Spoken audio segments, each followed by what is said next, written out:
Alors, ce qui est sûr, c'est que, nonobstant le fait que la production de pétrole dans le monde a probablement passé son pic, ou sinon elle n'en est pas loin, et va décliner pour de seules raisons géologiques, s'il n'y a pas d'autres raisons de la faire décliner, ça fait encore trop pour qu'on puisse extraire tout ce qui reste extractible et respecter la barre des 2 degrés. Donc en fait, on est dans une situation qui est un peu entre deux eaux, qui est, il n'y en a déjà plus assez pour que si on ne fait rien, on puisse compter sur une production croissante, mais il y en a trop pour que le climat ne dérive pas de façon extrêmement dangereuse si on extrait tout.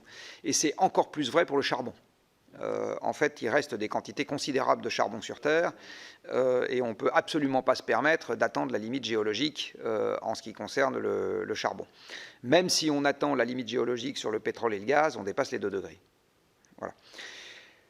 Maintenant, ça renvoie un peu à la question qui a été posée tout à l'heure sur est-ce que l'État français y peut quelque chose, dans la mesure où ces gisements ne sont pas situés sur le sol français.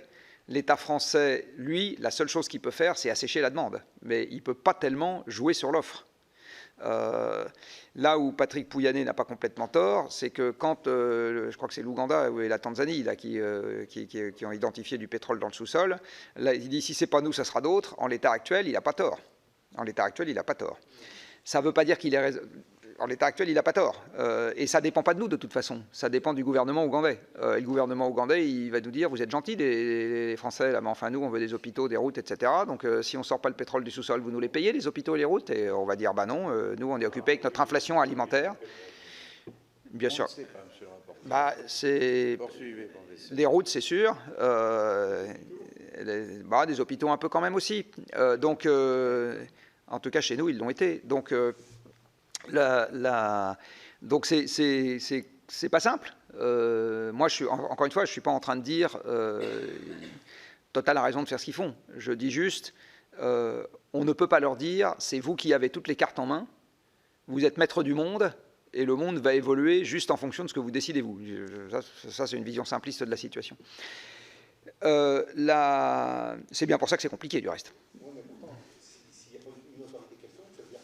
Mais il n'y a pas de maître du monde. C'est bien le problème. Ou c'est pas le problème, j'en sais rien. Mais en tout cas, il n'y en a pas. Il y a de temps en temps une loi du plus fort. Donc celle-là, elle existe. Elle a existé dans le passé avec l'armée américaine. Elle existe aujourd'hui avec la monnaie américaine. Donc de temps en temps, il y a une loi du plus fort. Mais il n'y a pas de maître du monde. Ça veut dire que la limitation de 1,5 degré ou 2, c'est de la science-fiction, quoi. Alors 1,5 degré, c'est mort. Ouais. De toute façon, ça c'est mort.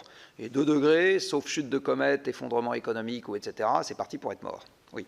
Parce que je vous ai dit, moins 5% par an, c'est-à-dire contracter délibérément l'économie de 3 ou 4% par an, personne n'est candidat.